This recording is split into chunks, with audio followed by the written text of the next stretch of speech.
आज हम बात करेंगे बच्चे ऑपरेटिंग सिस्टम में कंप्यूटर सिस्टम आर्किटेक्चर के। तो समझने की कोशिश करते हैं कंप्यूटर सिस्टम आर्किटेक्चर होता क्या है।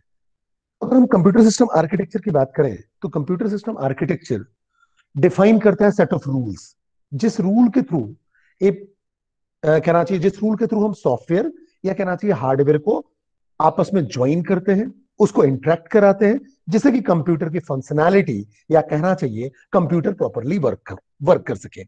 तो अगर अपन कंप्यूटर सिस्टम आर्किटेक्चर की बात करें तो मेजर जो पर्पस है कंप्यूटर सिस्टम आर्किटेक्चर का, और सिंपल मेजर पर्पस क्या है, एक इंटरेक्शन प्रोवाइड करना, या सिंपल सी बात करें तो एक कम्युनिकेशन प्रोवाइड करना। तो कंप्यूटर आर्किटेक्चर है क्या? Computer architecture is a set of rules. Set of rules है, या आप ऐसा बोल सकते हो सेट ऑफ प्रोटोकॉल्स हैं, stating how computer software and hardware are joined together and interact to make a computer work। ठीक है। तो अगर हम बात करें तो कंप्यूटर आर्किटेक्चर की, अगर हम बात करें तो कंप्यूटर आर्किटेक्चर में आप देखोगे there are different set of rules. बहुत सारे सेट ऑफ रूल्स हैं, मेथड्स हैं, जिनकी अलग अलग फंक्शनैलिटी होती है, अलग अलग ऑर्गेनाइजेशन होता है, फिर उनका इंप्लीमेंटेशन भी डिफरेंट होता है, और इन सब चीजों को मिला के कंप्यूटर आपका सिस्टम बनता है, या आप कह सकते हो कंप्यूटर सिस्टम का आर्किटेक्चर बनता है। बिकॉज हमारे पास हर अलग अलग मेथड के अलग अलग फंक्शंस होंगे, और जो कंबाइंड फंक्शनैलिटी होगी, या कहना चाहिए जो कंबाइंड ऑर्गेनाइजेशन होगा या कंबाइंड इंप्लीमेंटेशन होगा, उसके थ्रू आपका कंप्यूटर का जो सिस्टम होगा वो प्रॉपरली वर्क कर पाएगा। तो अगर अपन बात करें तो in computer engineering, computer architecture is a set of rules and methods that describes the functionality, organization and implementation of a computer system।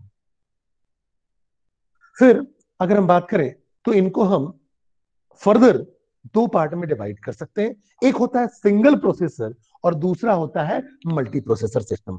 तो अगर हम बात करें तो अगर सिंगल प्रोसेसर की बात करें तो सिंगल प्रोसेसर का मतलब सिंपल सी बात है, यूनी प्रोसेसर की बात कर रहे हैं, जहां पास आपके पास जो प्रोसेसर है या कहना चाहिए जो सीपीयू है, सेंट्रल प्रोसेसिंग यूनिट जो है आपकी सीपीयू की जो हम बात कर रहे हैं, वो सीपीयू कितने हैं? एक ही है। ठीक है। तो सिंगल प्रोसेसर हमने पहले ही जो मल्टीटास्किंग, मल्टी शेयरिंग और फिर हमने मल्टी प्रोसेसिंग पढ़ा, जहां मल्टीपल प्रोसेसर थे, तो उसी से रिलेटेड यहां भी है टर्मिनोलॉजी। एक सिंगल प्रोसेसर और एक मल्टी प्रोसेसर की बात कर रहे हैं। सिंगल प्रोसेसर की बात कर रहे हैं तो मतलब सीधी सी बात है, एक प्रोसेसर की बात हुई, एक प्रोसेसर यूनिट की बात हुई। ठीक है। जब हम एक प्रोसेसर यूनिट की बात कर रहे हैं तो इसका मतलब एक हुआ कि आपके पास जो प्रोसेसर कैपेबिलिटी है वो एक की है। ठीक है। तो अगर हम बात करें तो इन जनरल अगर आप देखो तो जितने भी मोस्ट ऑफ द सिस्टम है वो सिंगल प्रोसेसर ही होते हैं। तो a single processor system contains only one processor. ठीक है। So only one process can be executed at a time. तो एक बार में कोई केवल एक प्रोसेस एग्जीक्यूट होगा, and then the process is selected from the ready queue. अब जब हमारा एक प्रोसेस एग्जीक्यूट हो जाएगा, जैसे ही हमारा एक प्रोसेस एग्जीक्यूट हो जाएगा, फिर हम क्या करेंगे, दूसरे फिर से प्रोसेस को रेडी क्यू में से फिर से पिक करेंगे और उसको सीपीयू दे देंगे। ठीक है।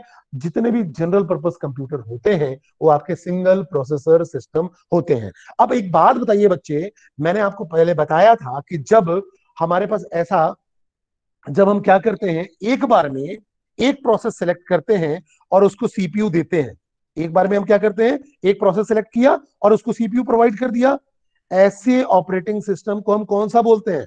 मल्टीटास्किंग बोलेंगे, मल्टी प्रोग्रामिंग बोलेंगे, क्या बोलेंगे? जल्दी बताओ। कोई भी। हमने पढ़ा मल्टी प्रोग्रामिंग में क्या होता था, मल्टीटास्किंग में याद करो क्या होता था। जिसमें हम अगर बात कर रहे हैं मल्टी प्रोग्रामिंग की या मल्टीटास्किंग की, हमारा कहने का मतलब ये है कि हमारे पास क्या है, नंबर ऑफ प्रोसेसेस है, number of P1 P2 P3 P4 P5 P6, number of process है, लेकिन सीपीयू हमारे पास एक है। और इस केस में जब हम सिंगल प्रोसेसर की बात करें तो होता क्या है कि एक बार में एक प्रोसेस चूज किया जाएगा उस पर्टिकुलर रेडी क्यू में से, एक प्रोसेस को एग्जीक्यूट कर लिया जाएगा जब तक कि वो बोल ना दे कि मुझे इनपुट आउटपुट डिवाइस की मदद चाहिए, पेरिफेरल्स एग्जीक्यूट करना है, या कुछ कहना चाहिए इनपुट आउटपुट डिवाइस का सपोर्ट चाहिए, या इनपुट आउटपुट ऑपरेशन परफॉर्म करना है। तब तक आप उसको क्या कहते हैं, लीव नहीं होने दोगे, छोड़ोगे नहीं जब तक एग्जीक्यूट ना हो जाए, या वो खुद ही बोले कि मुझे इनपुट आउटपुट ऑपरेशन परफॉर्म करना है। तब जाके फिर वो क्या करेगा, दूसरे वाले को P2 को अलाउ कर देगा कि अब आप सीपीयू ले सकते हैं। ऐसा सिस्टम कौन सा सिस्टम होता है? मल्टी प्रोग्रामिंग होता है या मल्टीटास्किंग होता है? बताइए। या टाइम शेयरिंग जो हमने पढ़ा था, मल्टीटास्किंग और टाइम शेयरिंग तो एक ही है, तो ये मल्टी प्रोग्रामिंग का एग्जाम्पल है या टाइम शेयरिंग का है? जल्दी बताइए कोई भी। Sir multi programming. Very good. तो ध्यान रखना बेटा, ये सारे के सारे आपस में को रिलेटेड वाले टर्मिनोलॉजी की हम बात कर रहे हैं, तो ये आपका मल्टी प्रोग्रामिंग सिस्टम की एग्जांपल की हम बात कर रहे हैं। तो सिंगल प्रोसेसर सिस्टम, सिंपल सी बात है, मल्टी प्रोग्रामिंग होगा। ठीक है, तो single processor system, there is one main CPU capable of executing a general purpose instruction set including instruction from user processes. और जितने भी मैंने आपको बताया कि जितने भी आपके सिंपल जनरल पर्पस कंप्यूटर होते हैं वो आपके कहना चाहिए सिंगल प्रोसेसर ही होते हैं। So almost all system have other special purpose processor as well.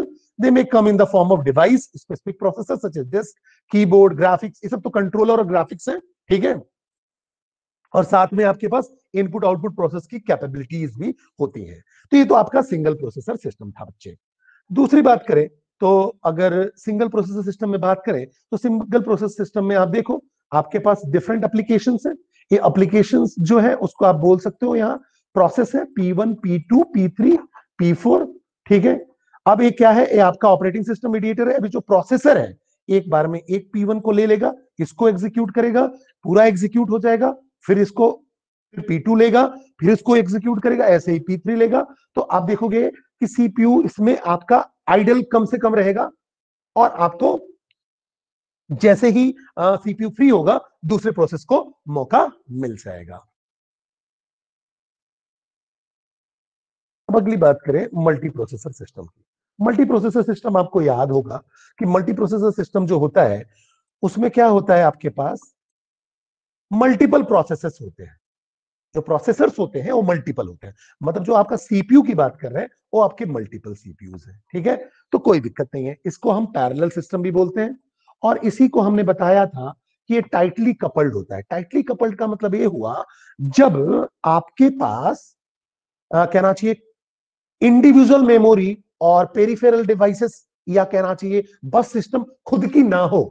मतलब यहां आपके पास अगर आप देखो जो प्रोसेसिंग यूनिट है या जो सीपीयू है वो तो मल्टीपल है, लेकिन अगर आप देखोगे बच्चे तो ये हमने पढ़ा था कि आपके प्रोसेसिंग यूनिट यहां पास आपके पास एक से ज्यादा होंगे, लेकिन ये जो शेयर करेंगे वो एक ही मेमोरी को शेयर करेंगे, एक ही बस शेयर करेंगे, या जो इनपुट आउटपुट डिवाइसेस होंगे वो एक ही है, सबके लिए एक ही है। जब ऐसा होता है तो उस पर्टिकुलर सिस्टम को बोलते क्या है बेटा, टाइटली कपल्ड। और लूजली कपल्ड में क्या होता है बच्चे, बताइए कोई भी, लूजली कपल्ड में क्या होता है बेटा, जल्दी से बताओ। अब तो आपको याद हो जाना चाहिए बच्चे, बिल्कुल क्लियर हो जाना चाहिए। लूजली कपल्ड में क्या था बताओ बेटा, कोई भी, कोई भी लूजली कपल्ड में क्या था? मेरी आवाज आ रही है आपको? आवाज आ रही है या नहीं आ रही है?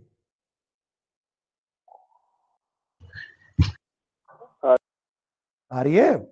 लूजली कपल्ड में आपके पास खुद की मेमोरी होती है, खुद का इनपुट आउटपुट डिवाइस होता है। खुद की मेमोरी, खुद का इनपुट आउटपुट डिवाइस, पर्सनल। जैसे अगर मान लो यहां पास हमारे पास P1 अलग अलग 3 प्रोसेसर थे, अब PU1 के पास भी अपनी खुद की मेमोरी, खुद का इनपुट आउटपुट डिवाइस, PU2 के पास जो प्रोसेसिंग यूनिट 2 है उसके पास भी खुद का मेमोरी, खुद का इनपुट आउटपुट डिवाइस, PU3 के पास खुद की मेमोरी, खुद का इनपुट आउटपुट डिवाइस। तो हम उसको क्या बोलेंगे बेटा, लूजली कपल्ड सिस्टम बोलेंगे। जब आप शेयर ना करो मेमोरी को, बस को, इनपुट आउटपुट डिवाइसेस को शेयर ना करो तो लूजली कपल्ड होता है। मतलब सिंपल सा फिनोमिना ये हुआ बच्चे कि अगर हमने बात की कि अब हमारे पास जो सीपीयू है, मान लो पहला पहला प्रोसेसिंग यूनिट है, उसकी खुद की मेमोरी है, खुद का इनपुट आउटपुट डिवाइसेस है। फिर PU2 है, उसकी खुद की मेमोरी है, खुद का इनपुट आउटपुट डिवाइस है। PU3 है, उसके पास भी खुद की मेमोरी है, खुद का इनपुट आउटपुट डिवाइस है। ऐसे करते करते PUN है, उसकी खुद की मेमोरी है, खुद का इनपुट आउटपुट डिवाइस है। तो ये क्या हो जाएगा आपका, सिंपल सी बात है, ये आपका मल्टी प्रोसेसर हो जाएगा। ये आपका मल्टी प्रोसेसर, ए सॉरी सॉरी सॉरी सॉरी, ये आपका लूजली कपल्ड हो जाएगा।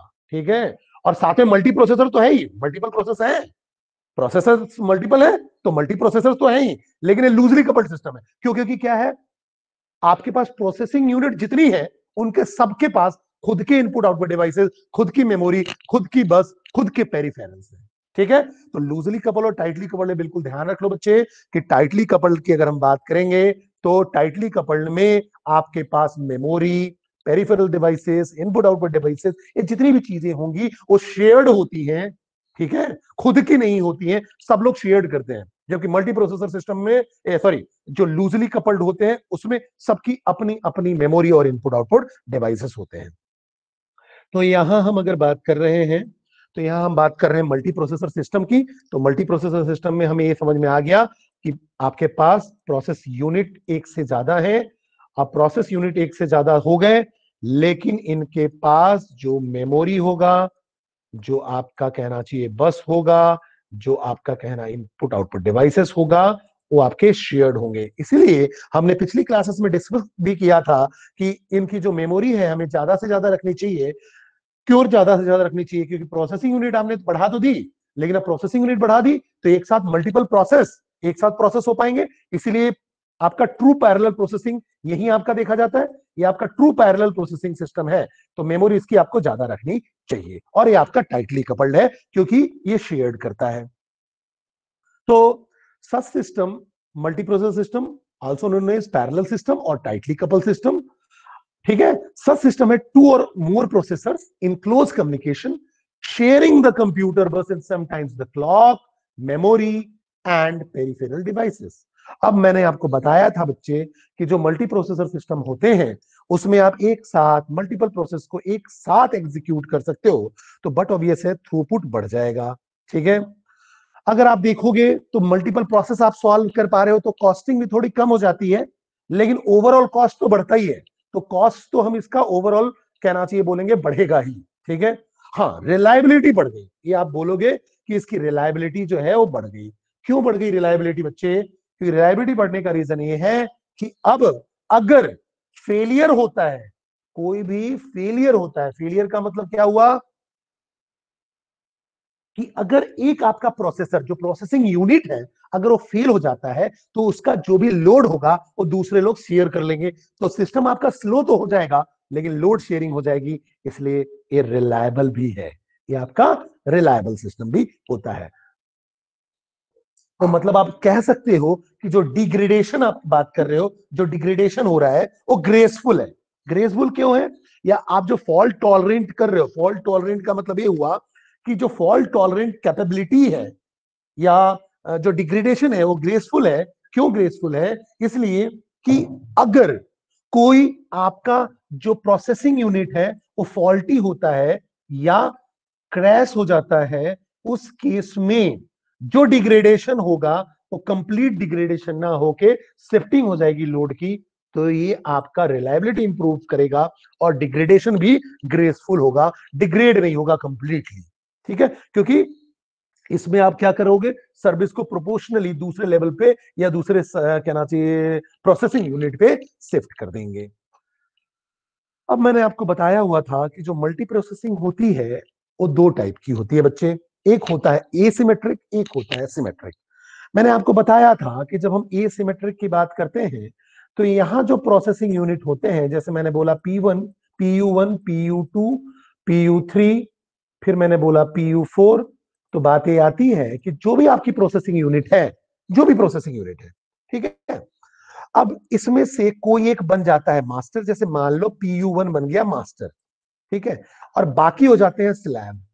अब जो मास्टर होता है वो ये डिसाइड करता है कि किसको क्या काम करना है।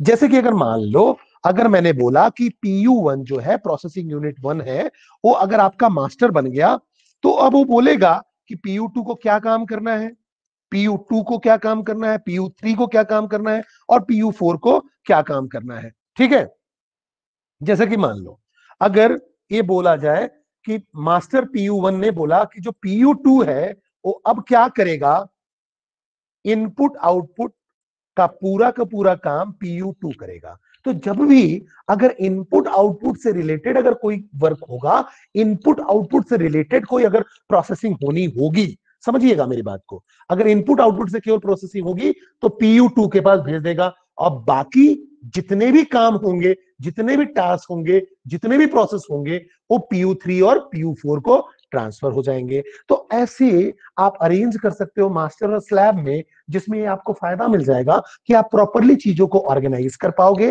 प्रॉपरली टास्क को डिवाइड कर पाओगे कि किसका पर्टिकुलर टास्क क्या है। ठीक है, तो इन जनरल अगर हम बात करें तो एसिमेट्रिक जो मल्टी प्रोसेसिंग होता है वही ज्यादा चलता है, एसिमेट्रिक मल्टी प्रोसेसिंग। ठीक है, तो अगर हम देखें तो यहां देखिए एसिमेट्रिक मल्टी प्रोसेसिंग में आपके यहां देखो एक स्लैब है, ये भी स्लैब है, ये भी स्लैब है, और एक मास्टर है। ठीक है, ये मास्टर कुछ हैंडल कर रहा है और बाकियों को इसने बता दिया है कि क्या क्या हैंडलिंग करनी है। ठीक है, तो इन asymmetric system each processor is given a predefined task. There is a master processor that gives instruction to all the other processors. ठीक है, asymmetric multiprocessor system contains a master and a slave relationship. अब बात करें बच्चे symmetric multiprocessing की। Symmetric multiprocessing में ऐसा कुछ नहीं है, आपके पास सीपीयू है। ठीक है, अब सीपीयू जो है आपका processing unit, but obvious processor तो ज्यादा है। ठीक है, लेकिन हर प्रोसेसर के पास सेम अगर राइट्स हैं, सेम राइट है, इसके पास भी सेम राइट्स है, कोई मास्टर और स्लेव नहीं है।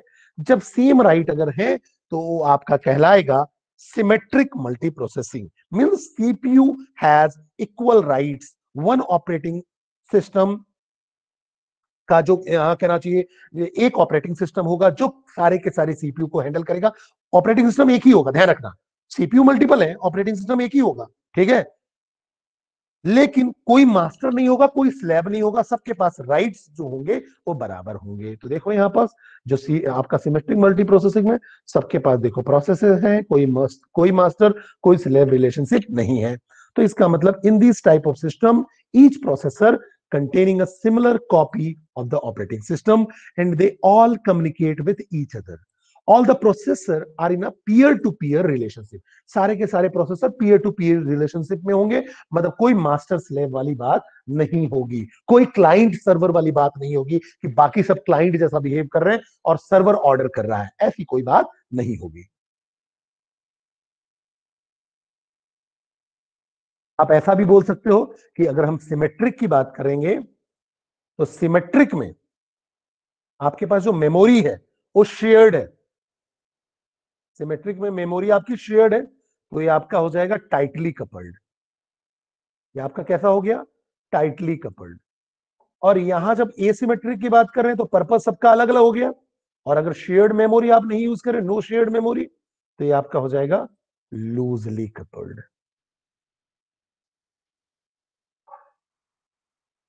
अब बात करते हैं हम, यहां तक समझ में आ गया बच्चे सभी को? बोलो बच्चे, कोई डाउट तो नहीं है, यहां तक क्लियर हो रहा है?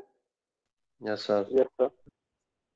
Yes sir. अगली बात करते हैं हम क्लस्टर सिस्टम की। ये हम पूरी आर्किटेक्चर में भी चीजों की जो बात कर रहे हैं ना, आर्किटेक्चर में भी सारे कंपोनेंट्स होते हैं आजकल के जो हमारे कहना चाहिए कंप्यूटर सिस्टम के आर्किटेक्चर में सारी चीजें हैं। अब हम बात जो कर रहे हैं वो क्लस्टर सिस्टम की बात कर रहे हैं। क्लस्टर सिस्टम की अगर बात करें बच्चे, तो क्लस्टर सिस्टम को अगर मैं तुमको पहले सिंपल लेमैन में बताऊं, लेमैन मैंने पिछले क्लास में बताया था, तो सिंपल सर क्या एक लड़का क्लास के लिए पूछ रहा है, ज्वाइन नहीं हो रही। ज्वाइन नहीं हो पा रहा है? कौन है बच्चे? Sir Pranav. Just a minute.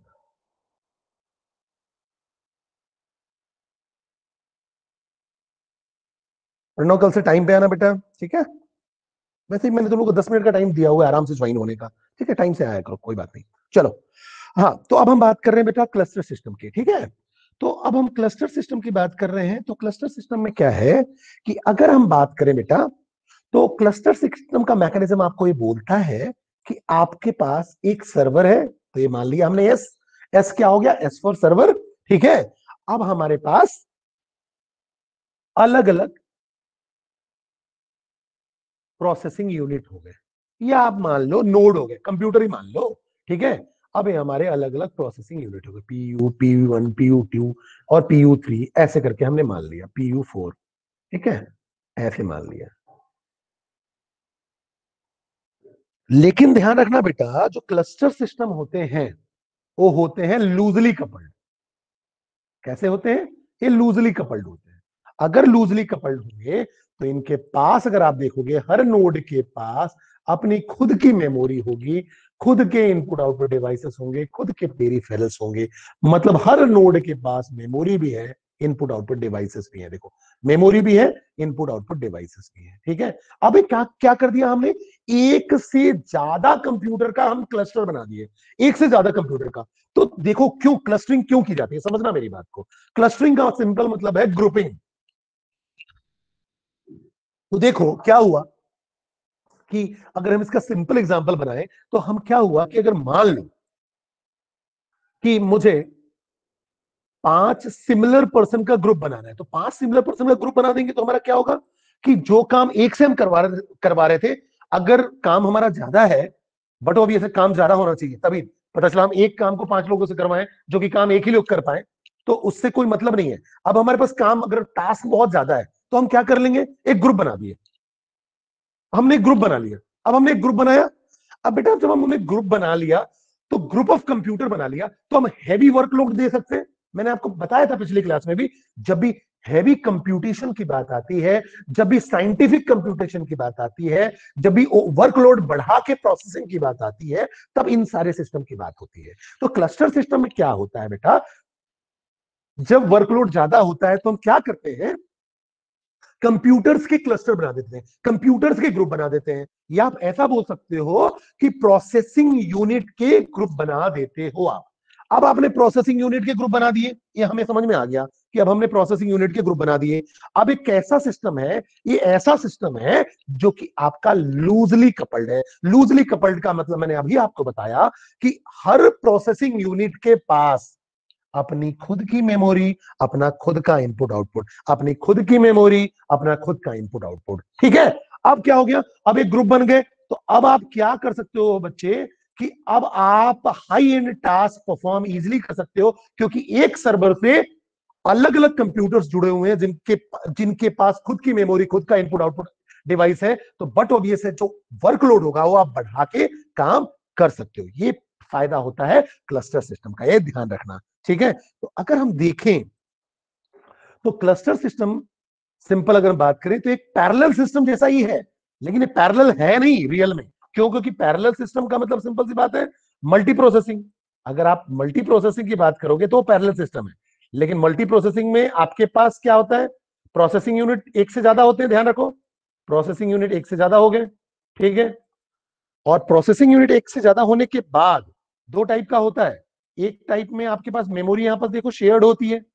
पहली बात तो यहां मेमोरी शेयर्ड नहीं हो रही है, क्लस्टर सिस्टम में मेमोरी शेयर्ड नहीं हो रही है, सबकी मेमोरी, इनपुट आउटपुट डिवाइसेस अलग अलग है।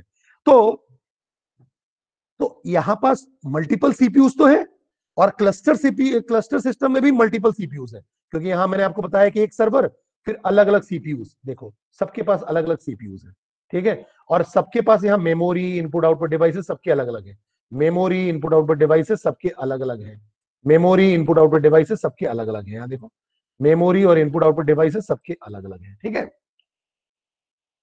तो अगर हम बात कर रहे हैं यहां पास भी, तो मल्टीपल सीपीयू सबके पास हो गया, लेकिन मेन डिफरेंस क्या है, cluster system are made by 2 और मोर इंडिविजुअल सिस्टम। ये अलग अलग सिस्टम से मिलकर बना हुआ है, और अलग अलग सिस्टम से मिलकर तो बना हुआ है लेकिन आपस में कनेक्टेड है, वर्कलोड को डिवाइड कर सकते हैं। यहां प्रोसेसर जो है कनेक्टेड नहीं है, ठीक है। टास्क आप डिवाइड करके इनको दे दोगे, लेकिन आपस में कनेक्शन नहीं है। यहां क्या है, जो सिस्टम्स हैं they are connected with each other, ठीक है। They have independent computer system along with shared storage medium and all system perform all tasks together। सारे टास्क को एक साथ करेंगे, यहां आप प्रोसेस अलग अलग देते हो। तो all node of cluster implement two different techniques for making communication with each other like a message passing interface and parallel virtual machine। तो यहां दो चीजें होती है, एक मैसेज पासिंग इंटरफेस होता है जिसके थ्रू आप कम्युनिकेट कर सकते हो, और पैरेलल वर्चुअल मशीन होता है जिसके थ्रू आप एक साथ टास्क को परफॉर्म कर सकते हो, ठीक है। दूसरी बात, अगर हम बात करें तो अगर हम क्लस्टरिंग सिस्टम की बात करें तो क्लस्टरिंग सिस्टम भी अगर देखा जाए तो इन जनरल 3 टाइप का होता है। एक होता है सिमेट्रिक, एक होता है एसिमेट्रिक, एक होता है पैरेलल। 3 टाइप का अगर देखा जाए तो सिमेट्रिक, एसिमेट्रिक और पैरेलल। पहले तो मैं आपको सिमेट्रिक और एसिमेट्रिक की बात करता हूं। तो सबसे पहले अगर मैं एसिमेट्रिक की बात करूं तो समझना पहले मेरी बात को, एसिमेट्रिक होता क्या है। अब अगर हम एसिमेट्रिक की बात करेंगे तो एसिमेट्रिक में हमारे पास 2 सर्वर होंगे, समझना 2 सर्वर होंगे, एक हो गया सर्वर 1, एक हो गया सर्वर 2, ठीक है। अब हमारे पास 2 सर्वर हो गए S1 और S2, ठीक है, इससे हमारे पास कंप्यूटर या प्रोसेसिंग यूनिट कनेक्टेड है। देखो कंप्यूटर और प्रोसेसिंग यूनिट कनेक्टेड है। अब बेटा ये काम इसमें होगा क्या, ये जो पहला सर्वर है या जो S1 है, उस जो सर्वर है वो क्या करेगा, सर्विस प्रोवाइड करेगा सबको, सारे नोड को सर्विस प्रोवाइड करेगा। समझना मेरी बात को, सारे नोड को सर्विस प्रोवाइड S1 करेगा, S2 नहीं कर रहा है कुछ भी, ध्यान रखना। जो S1 है वो क्या कर रहा है, सारे नोड को सर्विस प्रोवाइड कर रहा है।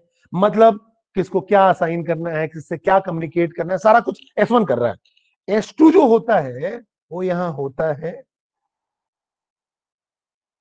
वो आपका कहलाता है हॉट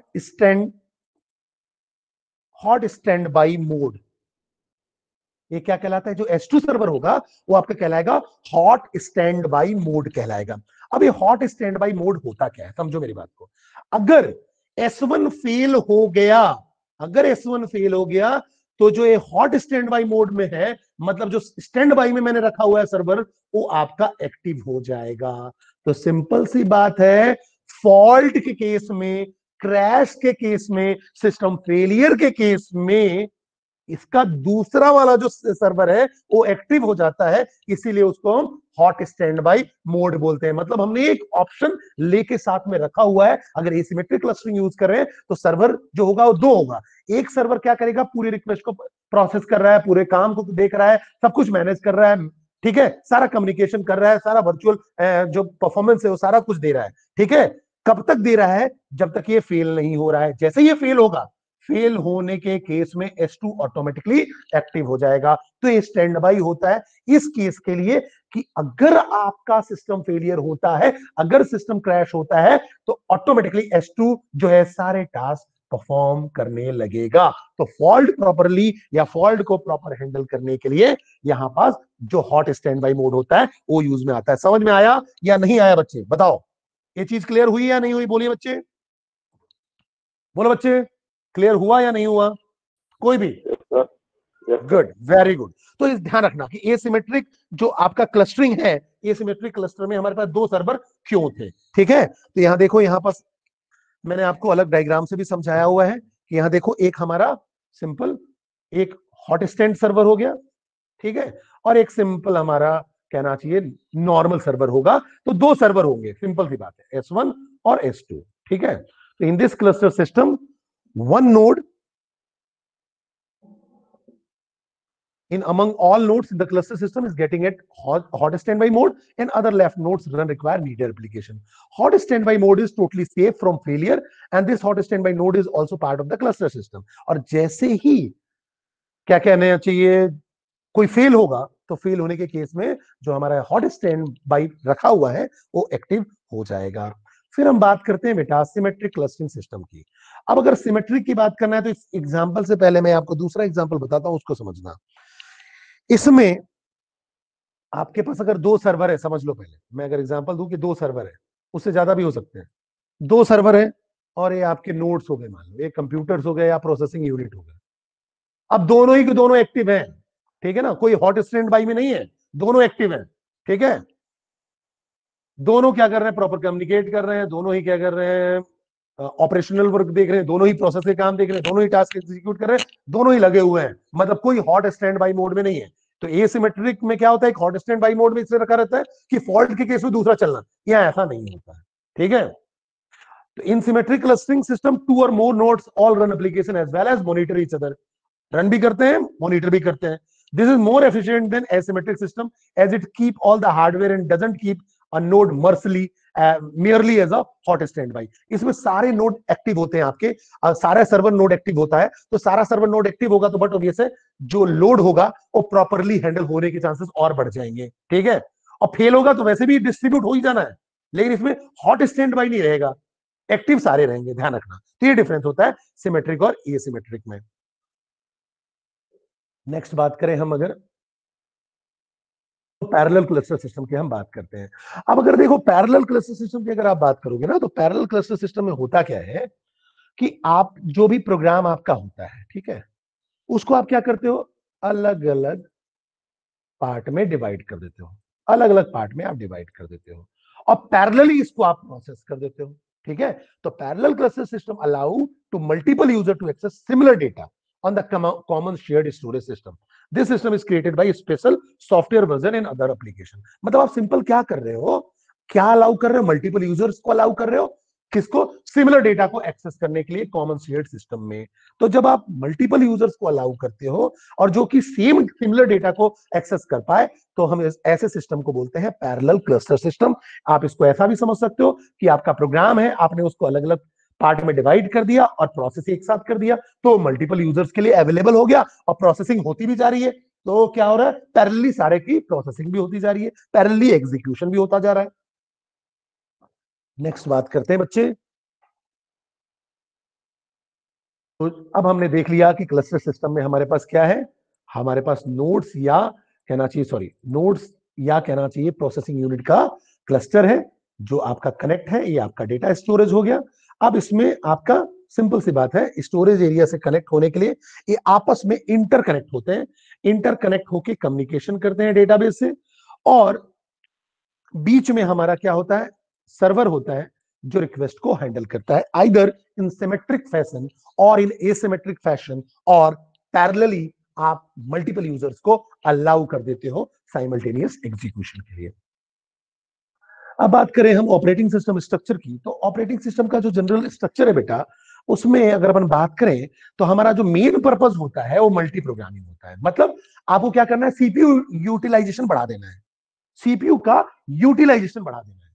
और जबकि हम मल्टीटास्किंग पढ़ते थे, जो टाइम शेयरिंग होता था, उसमें आप क्या करते थे, ध्यान रखो, रिस्पॉन्स टाइम कम करते थे। और मल्टी प्रोग्रामिंग में आप क्या करते हो, सीपीयू यूटिलाइजेशन बढ़ा देते हो। मतलब आपने ऑपरेटिंग सिस्टम, आपका ऑपरेटिंग सिस्टम तो एक होगा ही होगा, सीपीयू भी एक है। अब जो प्रोसेसिंग यूनिट है वो एक प्रोसेस को पिक करेगा, ये आपका जॉब पूल है, ये आपका जॉब पूल है। इस पूल में देखो इतने प्रोसेस हैं, इन सबको एग्जीक्यूट करना है। पहले प्रोसेस 1 को लेगा, उसको पूरा एग्जीक्यूट करेगा, फिर प्रोसेस 2 को लेगा, फिर पूरा एग्जीक्यूट करेगा, अनलेस और अनटिल इसको कोई इनपुट आउटपुट ऑपरेशन परफॉर्म ना करना हो। अगर करना होगा तो इसको छोड़ देगा, फिर प्रोसेस 3 को ले लेगा, फिर प्रोसेस 4, फिर रिमेनिंग टास्क को पूरा करेगा बाद में प्रोसेस 2 को। तो सिंपल सी बात है कि operating system provides the environment within which programs are executed. One of the most important aspect of operating system is the ability of multi-program. तो multi-programming का मतलब increase the CPU utilization by organizing the jobs in the job pool, selecting one job at a time, and provide the processing unit to execute it, so that the operating system keeps several jobs in memory simultaneously and it sits minimum ideally. Minimum मतलब CPU utilisation में बढ़ा देना है, तो CPU idol नहीं बैठेगा। फिर बात आती है मल्टीटास्किंग की। तो अब ऑपरेटिंग सिस्टम के स्ट्रक्चर में दूसरी बात होती है मल्टीटास्किंग। तो मल्टीटास्किंग में आपको पता ही है कि इसमें आपके पास क्वांटम ऑफ टाइम के लिए आप क्या करोगे, प्रोसेस को टाइम दोगे कि चल प्रोसेस, इस प्रोसेस को 3 सेकंड दे दिया, क्वांटम टाइम दिया, इस 3 सेकंड में अगर एग्जीक्यूट हुआ तो ठीक, नहीं तो मैं दूसरे को दे दूंगा, फिर तीसरे को दे दूंगा। तो इसमें क्या होता है, जो रिस्पॉन्स टाइम होता है, आप उसको रिड्यूस करते हो, रिस्पॉन्स टाइम पे काम करते हो मेनली, और उसमें आप क्या करते हो, सीपीयू यूटिलाइजेशन में, मल्टी प्रोग्रामिंग में। ठीक है, तो टाइम शेयरिंग में आप क्या देख रहे हो, इंटरेक्शन को देख रहे हो, ठीक है, जिसमें आप डायरेक्ट कम्युनिकेशन कर पा रहे हो। ठीक है, और देखा जाए तो ये मल्टी प्रोग्रामिंग का एक्सटेंशन ही है, जो कि मल्टीपल जॉब्स को हैंडल करता है बाय स्विचिंग अमंग देम। और स्विचिंग इतनी फ्रीक्वेंटली होती है कि सामने वाले को पता ही नहीं चलता है, और प्रोसेस का एग्जीक्यूशन भी होता रहता है। ठीक है, फिर हम बात करें इंटरप्ट ड्रिवन, अगला होता है इंटरप्ट। अब इंटरप्ट कुछ नहीं है, सर्विस रूटीन है। जैसे बीच में कुछ इंटरप्ट आ गया ना, कोई काम एक रुक गया, फिर दूसरे प्रोसेस में चला गया, ऐसा होता है। क्यों? क्योंकि जैसे मान लो कोई प्रोग्राम चल रहा था, अब उसको कोई दूसरी रिसोर्स चाहिए थी, अब वो दूसरा रिसोर्स किसी और ने होल्ड करके रखा है, ठीक है, अब वो वेट कर रहा है। अब ऐसे में कोई एक इंटरप्ट आया, कोई सर्विस रूटीन आई जो किसी को रिस्पॉन्सिबिलिटी दे सके, तो ऐसे इंटरप्ट जो है वो आपका सर्विस रूटीन है, या आप ऐसा कह सकते हो एक सॉफ्टवेयर जनरेटेड टर्म है। ठीक है, जैसे कि अगर मान लो, अगर हम एक प्रोग्राम रन कर रहे हैं, अब प्रोग्राम रन किए, प्रोग्राम हमारा सही लिखा हुआ था, लेकिन मैंने डिवाइड कर दिया 0 से।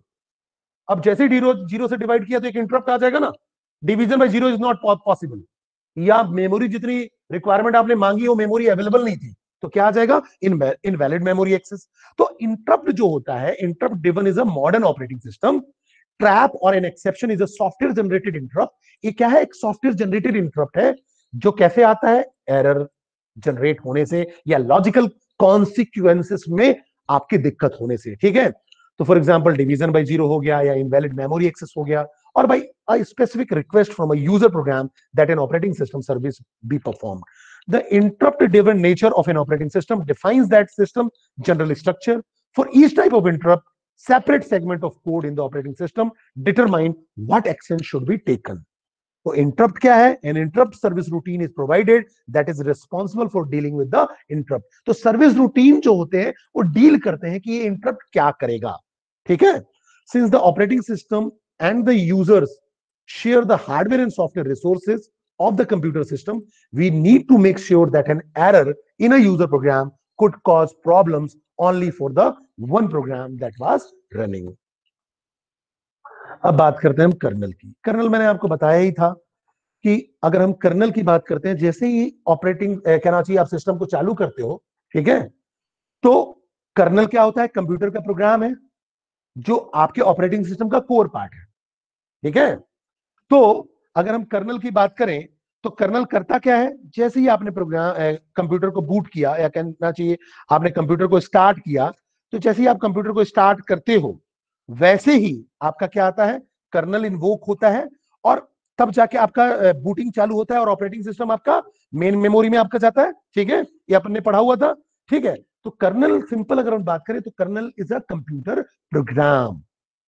ठीक है, which is the core part of operating system. अब ऑपरेटिंग सिस्टम का क्या होता है? कंट्रोल होता है पूरे सिस्टम पे। ठीक है, तो कर्नल जो है वो कोर पार्ट है, तो कर्नल का भी कंट्रोल पूरे के पूरे सिस्टम पे होता है। ठीक है, तो वेन एवर सिस्टम स्टार्ट, जैसे ही सिस्टम स्टार्ट होता है, जो कर्नल होता है वो पहला प्रोग्राम होता है जो कि लोड होता है बूट लोडर में, because the kernel has to handle the rest of the thing of the system for the operating system. Kernel ही पूरी चीजों को हैंडल करता है ऑपरेटिंग सिस्टम के लिए। तो कर्नल पहला प्रोग्राम होता है जब भी आपका सिस्टम स्टार्ट हो, या जो आप बूटिंग प्रोसेस बोलोगे उस समय सबसे पहले कर्नल ही लोड होता है। ठीक है, करता क्या है? ये क्या प्रोवाइड करता है? इंटरेक्शन प्रोवाइड करवाता है आपके यूजर और हार्डवेयर के बीच में। जैसे कि देखो, ये आपका एप्लीकेशन है, एप्लीकेशन आपका हो गया यूजर, ये आपका एप्लीकेशन हो गया। अब इस एप्लीकेशन को सीपीयू चाहिए, प्रोसेसिंग यूनिट या मेमोरी चाहिए, या इनपुट आउटपुट डिवाइस चाहिए, तो कर्नल इनके बीच में इंटरेक्शन प्रोवाइड करेगा। तो कर्नल एक ऐसा प्रोग्राम है, ऐसा ऑपरेटिंग सिस्टम का कोर पार्ट है जो कि इंटरेक्शन करवाता है एप्लीकेशन प्रोग्राम का सीपीयू, मेमोरी, डिवाइसेस या सिंपल हार्डवेयर से। ठीक है, तो जब भी कोई प्रोसेस रिक्वेस्ट करेगा तो क्या करेगा? अपने आप एक सिस्टम कॉल जनरेट होगा जिसको हैंडल कौन करेगा? कर्नल करेगा।